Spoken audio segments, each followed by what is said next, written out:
Hello, everyone. I'm so excited to be here today. Welcome to my In Conversation With series. This is Anna Green and Cheradon. Hello, Cheradon. How are you? Hello, I'm good, thank you. I'm really good. Good. Good. So we're here today to have a bit of a chat, to share some insights into what Cheradon does for a living, to maybe give you some helpful hints and tips out there as well. So let's get cracking. Cheradon, tell people about yourself. So, I'm Cheradon, obviously. I am a mum of four. I am a grandma to six, and a dog mum and a wife, and all of those other things that we all are. And I have been with the Body Shop now for 6.5 years. Prior to that, I was a primary school teacher, and I lived under a cloud. I lived under a cloud for about 10 years. And when I look back on reflection, I cannot believe how miserable I was for such a long time. But when you are in it, you kind of feel like there's nothing else out there for you, that you're stuck, that you can't make a change. You've got financial things sort of over your head and financial commitments.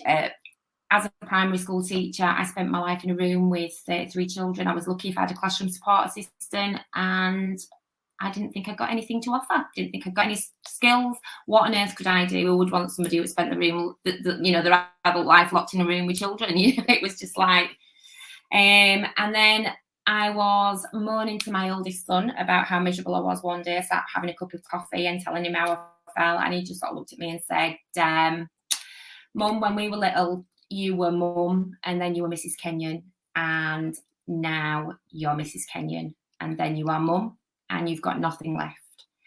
And it was perhaps the hardest statement I've ever heard in my life. It was like a slap in the face, but it was the wake-up call that I needed. So I didn't do this in the conventional way. I left teaching, jumped out into sort of the great abyss, and stumbled across the Body Shop at home about 18 months later, having done supply and things like that, because I still believed there was nothing else out there for me other than education. But I realised I didn't want to teach anymore. And I joined, really, tongue-in-cheek. It was just an excuse to convince myself that I was actually doing something to earn some money, and I hadn't thrown a career down the pan, which a lot of my family kind of thought I'd done. Not my husband. My husband has been amazing the whole time.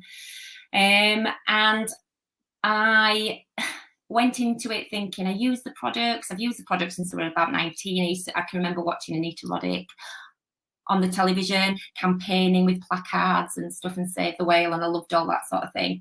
And I just thought, well, I've got nothing to lose. I won't like it. I won't last, and I won't make any money. Wow. Wrong on every level. It is very rare in life that I am lost for words. As a teacher, you learn to wing it, and even when you've got nothing to come to your mind, you can still manage to keep on talking. And I did my first party, my launch party. I ordered my kit, joined on the 3rd of March, and my kit arrived a couple of days later.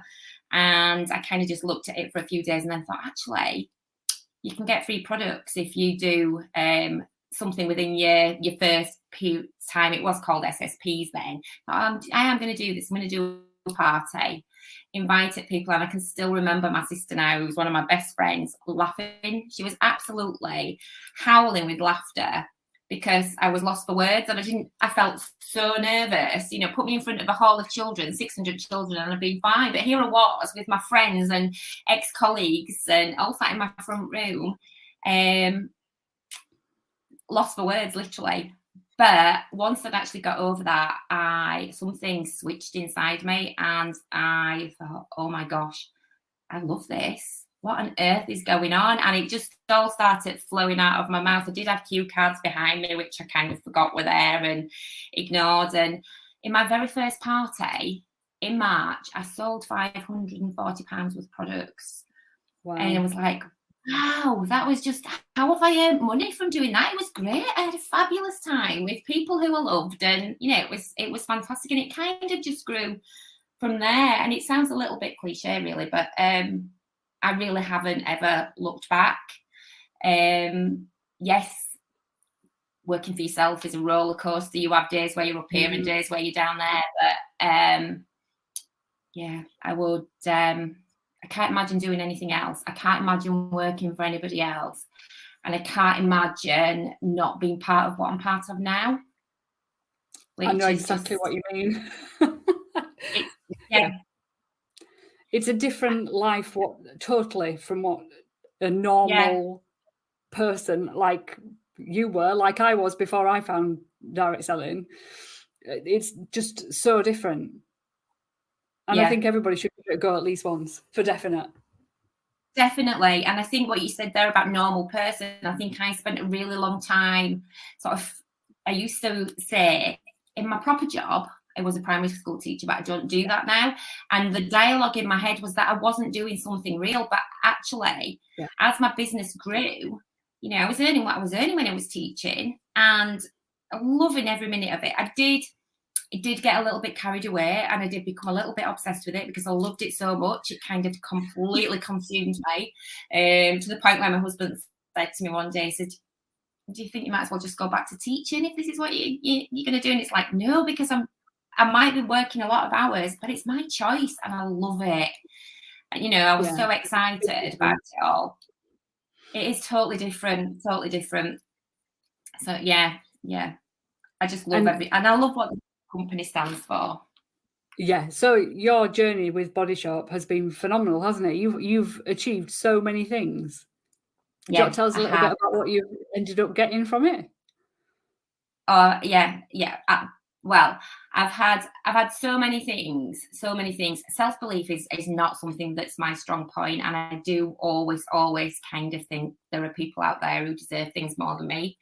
But I am just sort of celebrating. It's 4 years ago. I was actually in Ghana, meeting our share suppliers, meeting Madam Fatty, who was a lady. She's like the Ghanaian version of Anita Roddick. And I was one of 4 consultants chosen from the UK. And I think I very nearly didn't apply. Were it not for my husband, I wouldn't be sat here saying this now, but he's literally my biggest champion, really. And I can remember sitting with him on the deadline day and he said, have you sent that application? Because I'd hit all the criteria and I'd done all the things. And he said, have you sent that application in? And I was like, no. And he's like, why not? And I went through this list of people and I can remember showing him all these amazing people because there's so many wonderful, in any business, I think that there's so many inspiring people around us and it is predominantly women. I mean, we do have men in the Body Shop now, as I'm sure they do in other businesses as well, but it is predominantly women. And I looked at this list and I could tick off 10 people I thought should be going, and obviously they were only taking 4. So I was like, why on earth would they sort of choose me? And he just turned around and said, send the application. He says, I know for a fact that people will be start looking at you with exactly the same sort of thoughts in their head. He said, send it in, you've got nothing to lose. So I sent it in. I can still remember the day. It was in July when they announced who was going. And I was sat with my oldest friend who I used to go to school with, secondary school. We've been friends since we were 11. And she said to me, when did you find out about that trip? And I said, oh, it's today at 1:00. She's like, well, what are you doing? Get your phone out. What is it? I said, oh, they're going live. And I can remember her saying to me, get on it now. And it's like, no, I don't want to watch it. It'll spoil our lunch. Let's just have our lunch and I'll check later. She said, no, we are not doing that. Put it on. And we had it playing. And there's this poor chap sat at the side of us and he was like on his computer eating his lunch, minding his own business.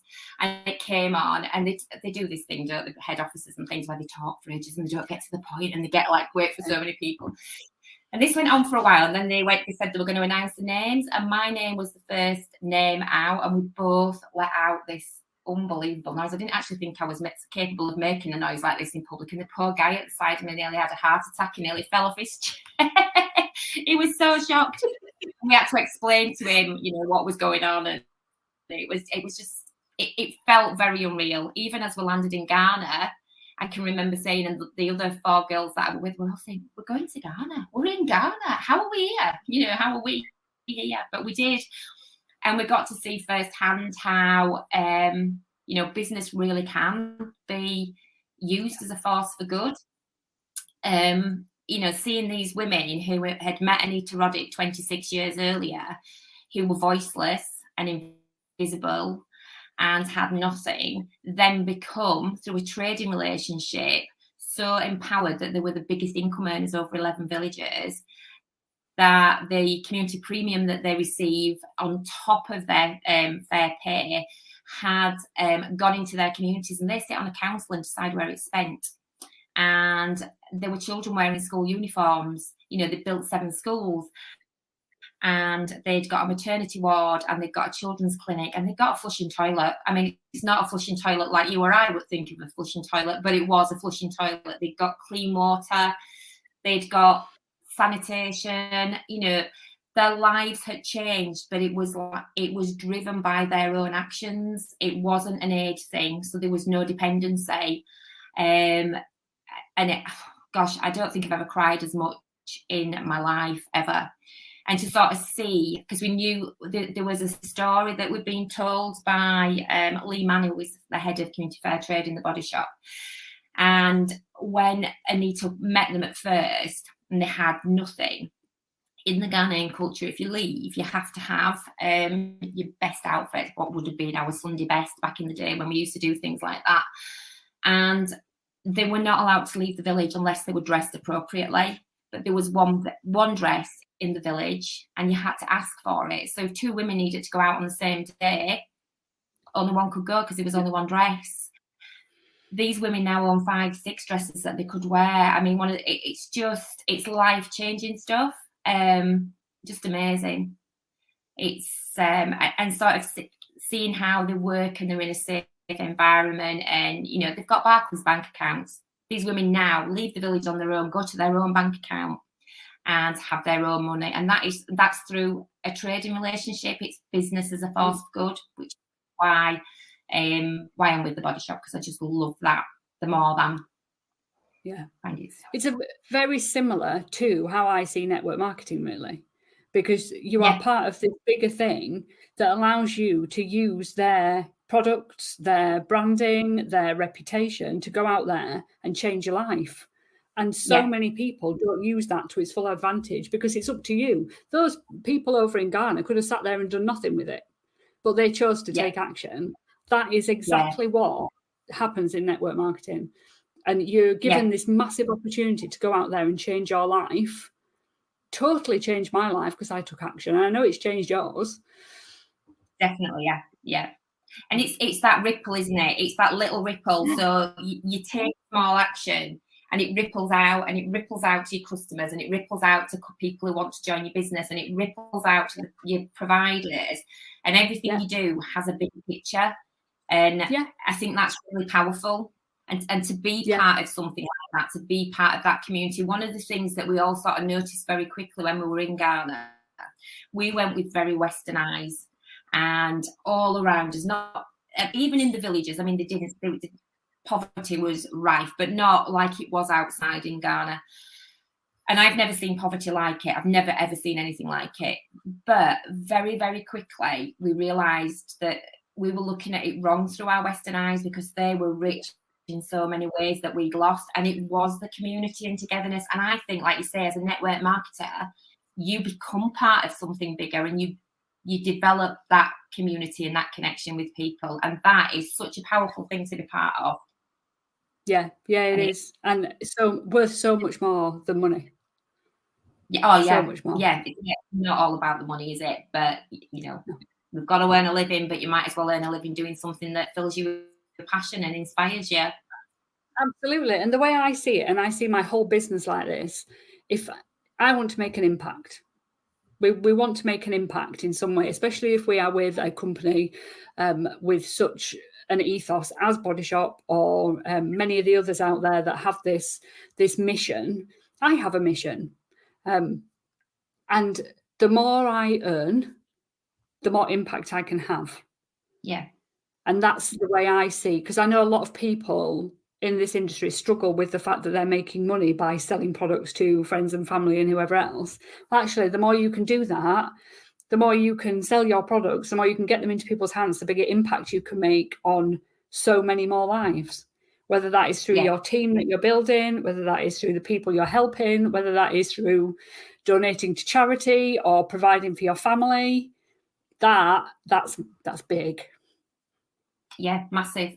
It's life-changing. I mean, I can still remember when somebody, a consultant who joined my business, she was on maternity leave at the time. I can remember when I can still hear this giant breath in that she took before she told me that she'd handed a notice in and she wasn't going back. And that was so exciting for me. I mean, that was better than any pay packet I could get, because that was life-changing for her. And it's been part of things like that as well. I mean, it is, there's nothing like it, is there? There's nothing like it out there.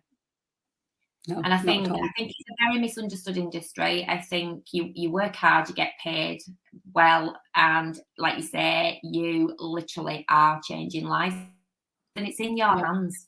It's down to you. It's down to what you do, how you do it, and it's about looking to people around you, isn't it? And actually drawing on their expertise and stuff, and actually taking it on board. There is a danger, isn't there, of falling into the learning trap. I look at my self-development books that I've got, and I think, how many of those have I actually actioned that I thought were wonderful?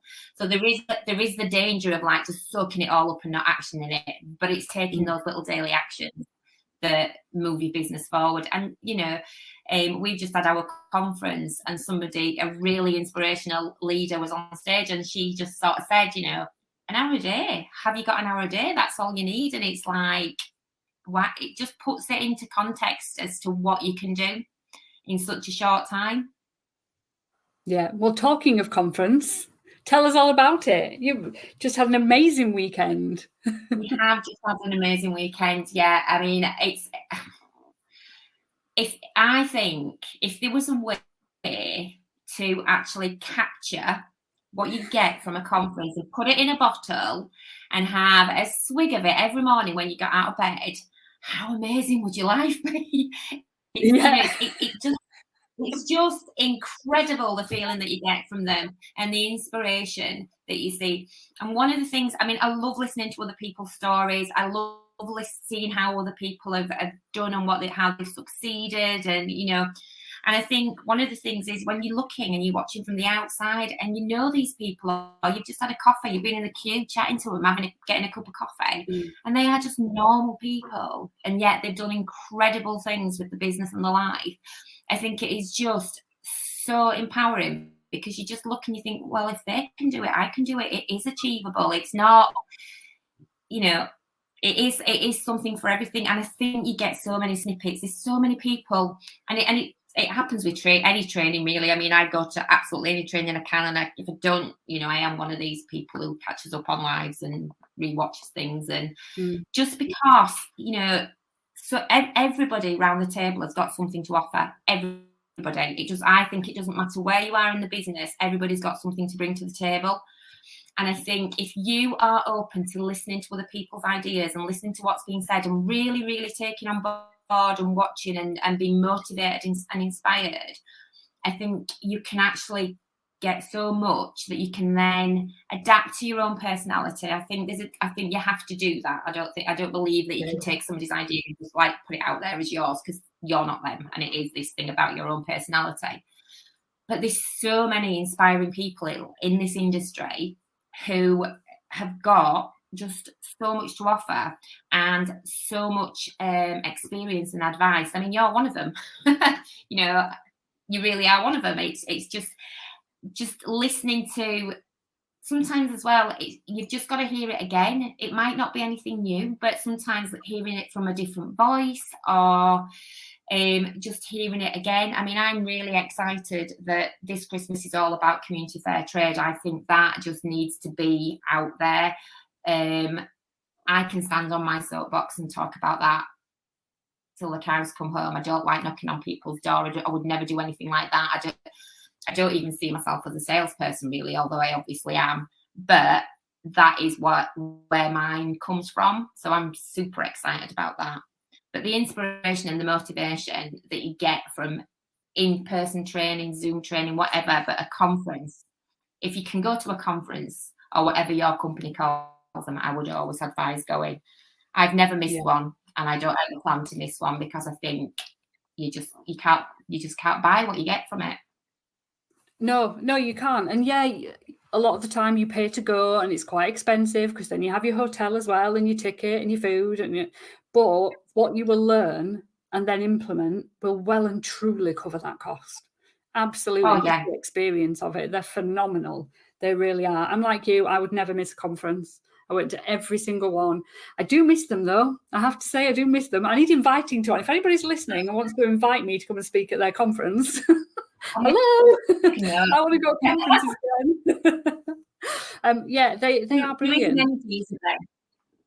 There's an energy in the room. There's an energy in the room of a conference. There is something, you can't even describe it. It's electric. And I think, even people you don't know, everybody is rooting for everybody else. When you see somebody on the stage and they've achieved something, you don't even have to know that person personally, but you are up there on your feet, clapping and cheering and really behind them, and it's a genuine thing. That's not in a lot of industries. You don't see things like that.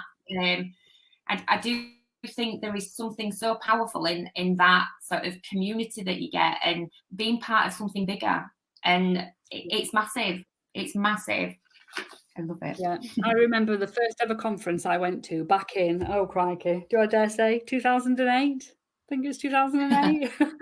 So a long time ago. And I remember walking in and I didn't know anybody. My upline leader was going to be there, but I'd met her once. I didn't know anybody else in this room full of about 1,500 people. And I remember walking in and everyone being so friendly and supportive and chatting away. And I was sat in the big conference hall watching these people go up on stage. And I remember sitting there going, I want that. That's what I want. I want to be up on those stages next year. They announced the holiday, the incentive trip when I was there. I want to be on that incentive trip. Did I get it? No, I didn't get it, but I aimed for it and I got it the next year. There was no stopping me from that day. And I swear that it was that conference that drove me to do and be as successful as I was.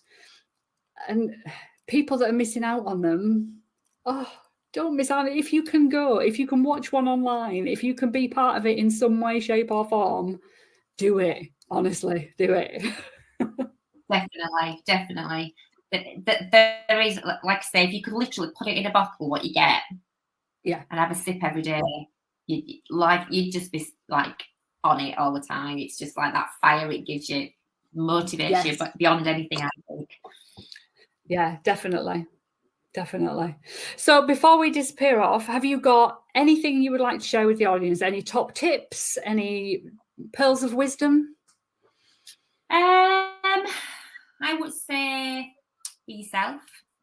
Don't change anybody else because you're not. I think it's so important to be you, and remember that everybody that's in your group, everybody that's your customer, everybody that's in your team, they're there because they're like you. You don't have to be anybody else or aspire to be like anybody else. You just have to be you. I would make sure that you look to people who inspire you and learn from them and talk to them and really turn up at any training, whatever it is, whether it's 5 people around a coffee table in somebody's house. If you get invited, go. And be consistent. And people tell you to be consistent, and it is, I think it's one of the most difficult things to do, be consistent, because we all have days where we don't feel like it and we're tired or everything else, but being consistent and turning up every day as yourself and just touching base with your business is game breaking. It changes it big time. Yeah. And enjoy it. It is fun. Yeah. You have to work hard if you want to, you can't sit there. Anybody that sells things like this as a get rich quick is like, it's not true sort of thing. You do have, you get out of it what you put into it. But if you're prepared to put into it, there's no capping, is there? It's open to everybody. And I think that's why, that's another thing that's incredible. It doesn't matter where you are in it. There's no cap on top of it. Nobody, you can go wherever you want to go with it if you're prepared to really sort of invest your time and effort into it. Absolutely. It's exciting stuff. Thank you so much, Cheradon, for sharing all that with us today. Where can people find you on your socials? I am. I'm on Instagram as Cheradon Kenyon, but I will hold my hand up and say I don't do very much on there, but it is on my list to do more. I have a Facebook group called Rise Up Be You, and that's looking at it's body shop with self-love and self-development, because I think that's part of, I think all of us that join this sort of business go on a self-development journey, and I think sharing that with other people is important. Brilliant. I'm just Cheradon Kenyon on Facebook. Brilliant. Thank you so much. I will pop the links below for where you can find Cheradon. And thank you very much for having a chat with me this afternoon. My pleasure. Thank you for having me.